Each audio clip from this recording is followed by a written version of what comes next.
Welcome to the Town of Avon Board of Zoning Appeals meeting. If you're interested in having a copy of the agenda or the staff reports, they are available on the tables to the right of the audience. This meeting is being recorded for the public record. Because of this, we request that personal conversations are kept to a minimum and all cell phones are set to vibrate with any calls taken outside of the chambers. If you are interested in commenting during any public hearing, please sign up on the sheets located on the tables to the right of the audience. When your name is called, please step forward to the podium and state your name and address for the record. Please address your comments to the board and not to staff or the appellant. Your comments should relate directly to the case at hand. We do understand that there may be several persons who wish to speak. The chair may therefore impose a time limit for each person. Federal law requires that the town make available to all attendees a Title VI public involvement survey. These surveys are on the table to the right of the audience. Members of the public who wish to complete this survey may do so and place them in the designated area. If because of a disability, any person in attendance needs assistance or accommodation to fully participate in this meeting, please notify staff. Thank you for your assistance in facilitating a respectful, fair, and timely meeting. Again, welcome to our meeting. Please stand for the pledge.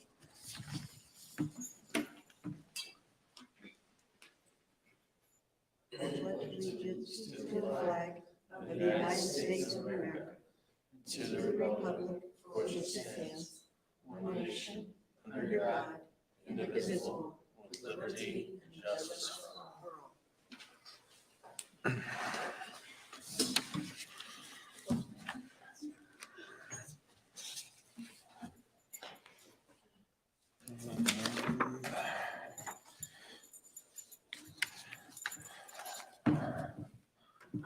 Ian, will you take roll, please? Paul Guckenberger, Ann Inman. Here. Catherine Ransberg. Here. Marcy Tashler. Here. And Marcus Turner. Here. Next item is the approval of minutes. This will be for the June, let's see, those are the same thing. The June 20th Board of Zoning Appeals regular meeting minutes. Does anyone have any questions, comments, concerns? And if there are none, we'll entertain a motion. Make a motion to approve the June 20th, 2023 minutes as they stand. There's a Second. There's a motion by Mrs. Inman and a second by, is that Mrs. Ransberg?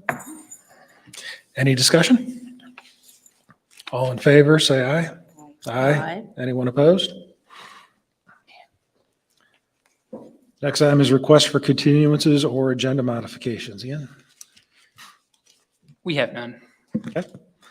Public comment. Is there anyone who would like to address the board at this time? And with no one coming forward, we'll go ahead and close public comment. There is no old business. We'll go directly to new business. This is VAR 23. I'm sorry, Ian, I should have asked you before we started. You want to hear these separately or together? I believe they should be heard together. Okay. So this is VAR 2311 and VAR 2312, the Gables of Avon. Okay, as we said, 2311 Gables of Avon Integrated Center Sign Area. This is request for approval of a variance of development standards to allow for an integrated center sign area of 184 square feet. It's located at 9819 East US Highway 36 in Avon, Indiana. That's Lot 5 replat of Block A of Gables of Avon, and it's a 1.82 acre parcel. The property in question here is outlined in this blue area. We've got US 36 just to the north, and the street here would be Gable Crossing. This is the Gables of Avon is the same development that contains all the Dollar Tree, Dunkin' Donuts, Applebee's, Buffalo Wild Wings, and the rest.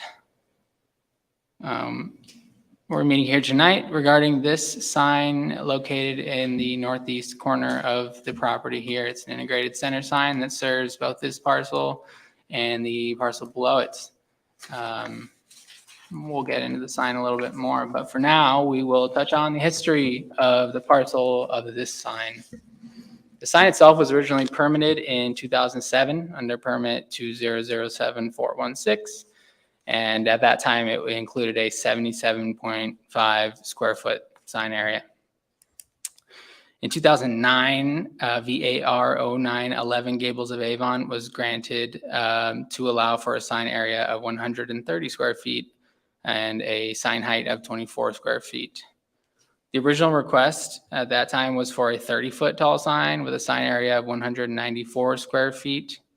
Staff in their July 9th, 2009 staff report compromised with the petitioner and came and therefore recommended approval of a 24-foot tall sign with a sign area of 194 square feet. In addition, they recommended that the number of integrated center signs be limited to just one, therefore prohibiting one along 900 East. Now, despite this compromise here, the board decided upon a 130 square foot sign area and a sign height of 24 square feet. This request that you're hearing tonight is in conjunction with BAR 23-12, Gables of Avon illuminated signage, and we'll get into that a little bit later. Our staff report. As I mentioned, it's a request for approval of a variance of development standards to allow for a 184 square foot integrated center sign area. Chapter 6.17C of the UDO states that the maximum surface area of an integrated center sign cannot exceed 100 square feet. The overall dimensions of the proposed sign are rather similar to the existing sign there. The proposed sign is 11 feet in width and 22 feet in height. Mind you, this is the entire sign structure and not the dimensions of the sign area. And the original sign, the existing sign that's there now, is a 10-foot, 8.7-inch width and a 20-foot height. Now I'm going to back it up a little bit. Regarding the variance here, they were granted it, but they never pursued it. They never erected a sign that met those dimensions. So they're back today asking for a larger sign. As to why they never did, I don't know. I'm not sure the appellant here tonight knows, but we can find that out. This is a rendering of the proposed sign. Pretty basic sign. We have 10 tenant panels here and a masonry foundation. This is the existing sign here. And here are the two compared. Rather similar. We're just basically dropping the sign face down to the sign base here. This request was prompted due to the development of the Academy Sports and Outdoors that is under construction right now. That's a 63,000 square foot retail space that is being built to the east of Buffalo Wild Wings on the outlot that was there for a while. I think it's, in my opinion, in staff's opinion, these tenant panels are rather small. I drove by there a few times, heading eastbound, heading westbound, and they, to me, are objectively small and hard to read. And we'll touch on that a little bit more. We find that larger tenant panels would better serve public safety by allowing drivers to more easily identify and navigate to their destination. The larger retail anchor stores are located in the back of the development behind the buildings that are fronting along US 36 and they're therefore obscured from view. This would allow drivers to identify their location without having to peer behind buildings. We also believe that the UDO's blanket sign area limitation does constitute a practical difficulty because size and amount of tenants is not considered. So whether it be an integrated center of 3 tenants or an integrated center of, I believe it's 13 here, they are allowed the same size sign.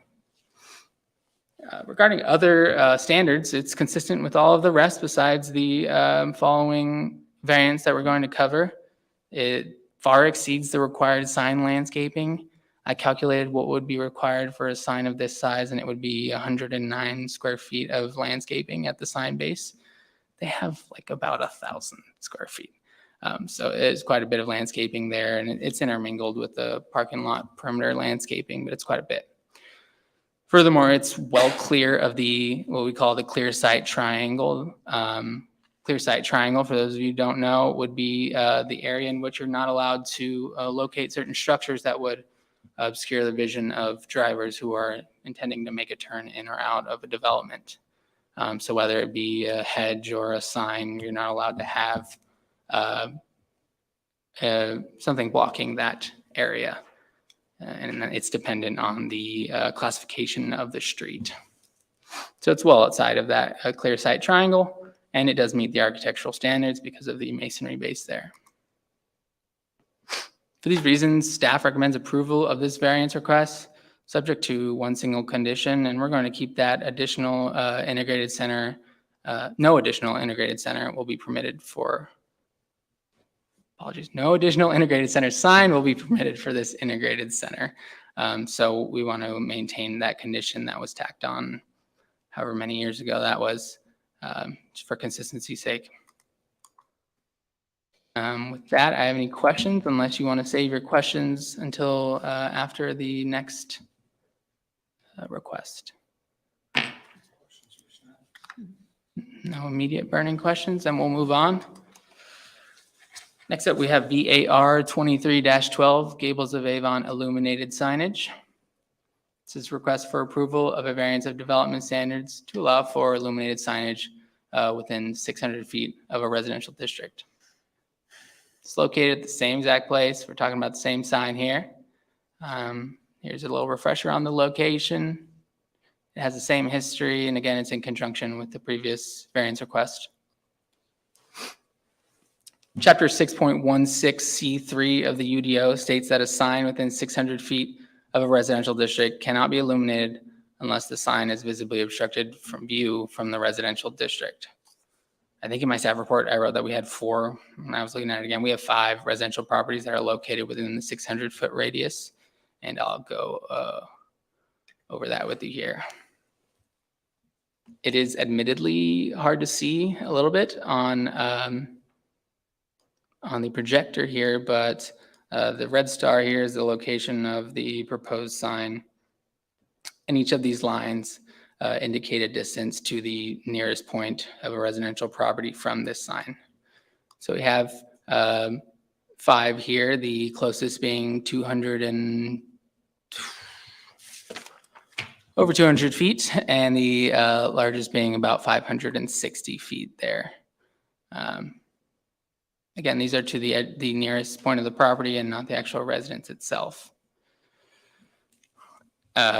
As a reminder, in the previous slide, I mentioned that the standard states that unless it's visibly obstructed from view from the residential district. I think it's probably viewable from each of these properties. Perhaps not from this one. There is a fence on the southern boundary of this property here, and there's a thick tree line along here. They are deciduous trees, so perhaps that might change in the winter. Again, we may want to note the orientation of the sign. It is facing east-west. That gives you some more context. A little refresher on what's existing versus what is proposed. We'll get into the staff report. The appellant is proposing internally illuminated tenant panels. That's typical for this type of sign. The existing sign as it stands contains internally illuminated tenant panels. And we therefore find that the approval of this variance would have little change in effect to the nearby owners as compared to the existing sign. We find that the intent of the illuminated signage prohibition is in order to preserve the calm and protected nature of residential districts, right? I might remind you of some other illuminated signage petitions that we had in the past. One was Siggy's. That was the earliest one since I've been here. And then the other one would have been the billboard. Just to give you some context. We find that in this location along US 36, there is a practical difficulty because US Highway 36 is a high-intensity commercial corridor in which traffic noise, headlights, and other commercial and industrial activities are commonplace in this area. I will also note that there are several other illuminated signs in this area that are legally established non-conforming. First item listed as a sign standard intent in chapter 6.14 signage purpose and manner is promoting traffic and pedestrian safety. That's the first listed intent. And we believe that illuminated signage is imperative to that goal. It allows drivers to more easily identify and navigate to their intended destination, just as increasing the sign area would be. It would reduce, unsafe last-minute maneuvers of people being, there's my stop. I'm trying to cut through traffic, and it's especially important on US 36 where we've all been on it. There's a high amount of traffic. There's frequent braking, and as now there's ongoing construction as well. And furthermore, there is a higher speed limit than, say, a smaller arterial would have, less intense arterial. In order to mitigate any negative effects created by the sign's illumination, we do recommend a condition related to the sign's allowed times of operation. That is what we did with Ziggy's as well. So we do recommend approval of this variance, subject to one condition, that the integrated center sign illumination shall be limited from the hours of 5 a.m. to 11 p.m. I chose those times. I tried to look at the operating hours of the businesses in this area. The earliest opening would be Dunkin' Donuts, which is 5 a.m., and the latest closing would be 11 p.m. So with that, I am available for questions. Is the sign currently illuminated? Yes. So, yeah, I was going to ask you about that. Was there previously a variance for the illumination, or is that necessitated due to changes in the ordinance? I think it's necessitated by the changes in the ordinance, yes. I agreed that those signs are hard to read. I know when I was first trying to find, I think it was Half Price Books, I was like, where is this place? Because because of the frontage buildings, you can't necessarily see the stores that are in the back very easily. So you're looking for the signs. I contemplated it a lot because I know it's a common argument that we hear at the board is that, I need a larger sign so it can be viewable from the road.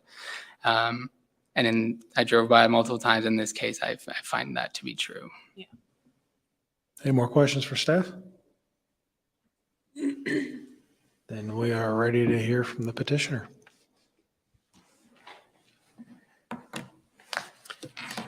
Good evening, Brad Joseph. I'm at 10 Parkway Boulevard in Deerfield, Illinois. Once again, thank you so much for the time. Staff has been great to work with on this project and so many others that we've had at the center.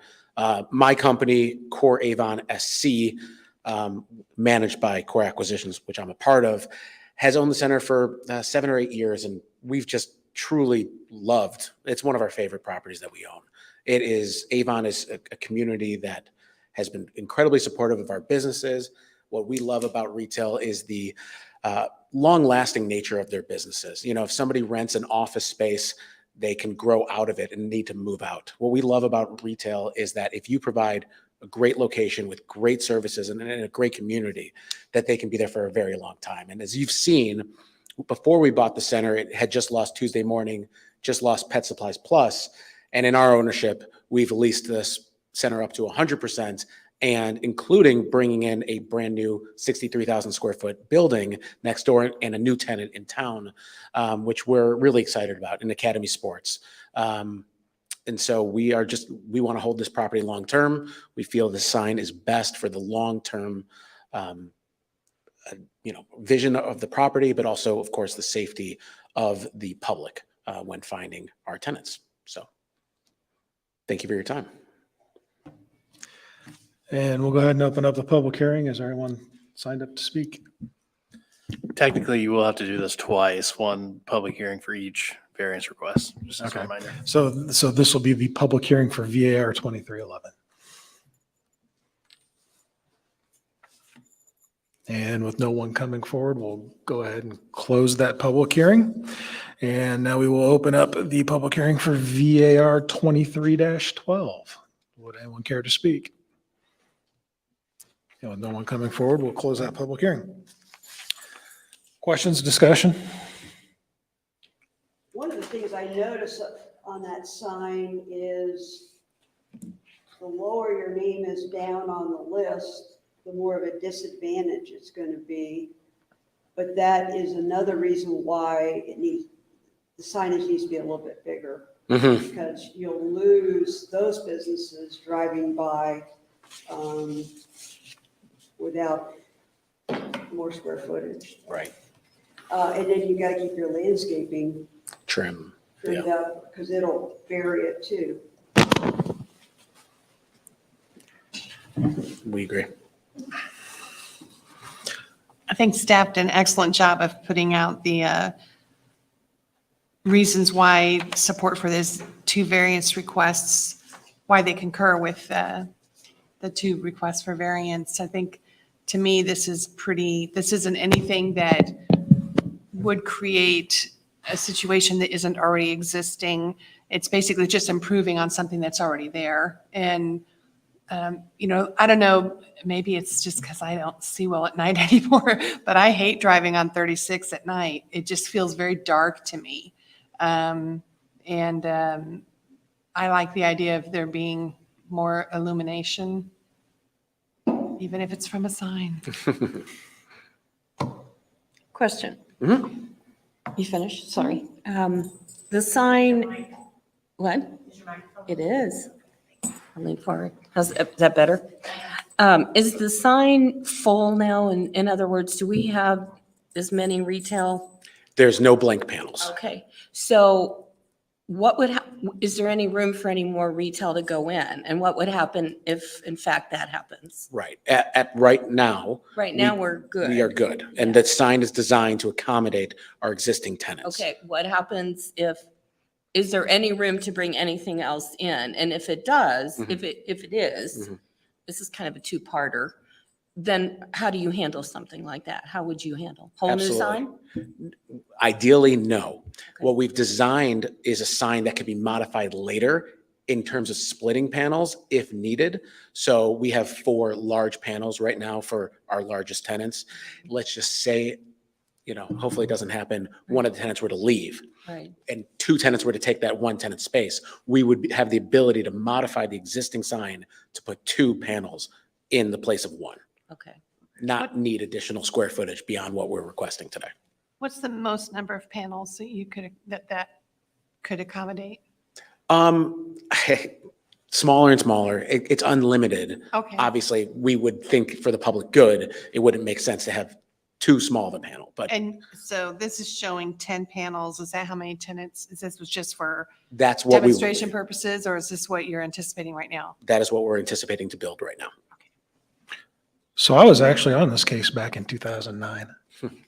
I remember it well, and it sounded just like this one. I thought staff did a great job on the reports. I agree that there is a practical difficulty on this one, which is a rarity for sign cases. But like I said, it's the same format, the same presentation we got last time, and I still agree with it. So Ian, you did a really good job. I also wanted to say that I appreciate you sticking with the format that was approved last time, and your plan to use the same square footage in the event someone comes in the future. I think that's absolutely wonderful.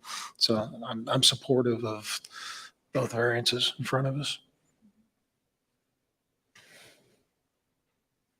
Me too. Anyone else?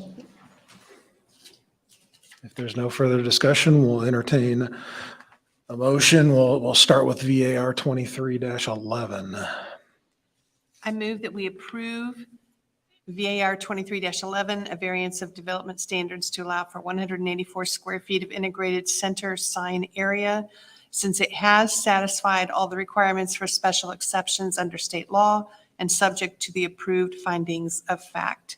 Do I need to add the condition in here? No, but you may want, or add the condition, but you may want to revise that to requirements for variances of development standards. That's my mistake. Okay. Slipped by. And subject to the conditions approved by staff and subject to the requirements of the Variance and Development Commission. Thank you. We have a motion by Mrs. Ransberg. Is there a second? I'll second. Second by Mrs. Tashler. Any discussion? Roll call vote, please. Ann Inman. 4. Catherine Ransberg. Or, Marcy Tashler. 4. And Marcus Turner. 4.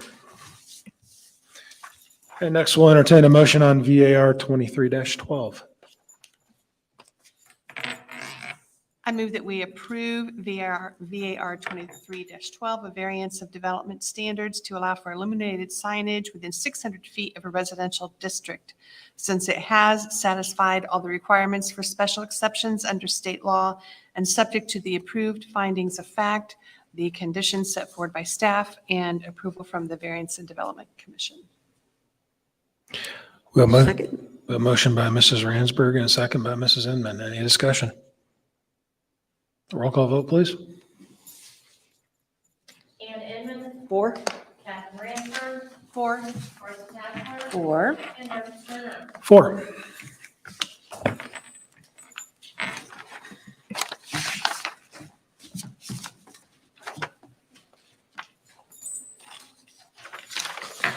Next item on the agenda is other business.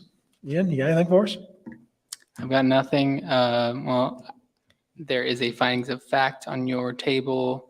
It's for the billboard. I was looking through my findings of fact and I noticed that the findings under that one are for a variance of development standards, not for a variance of use.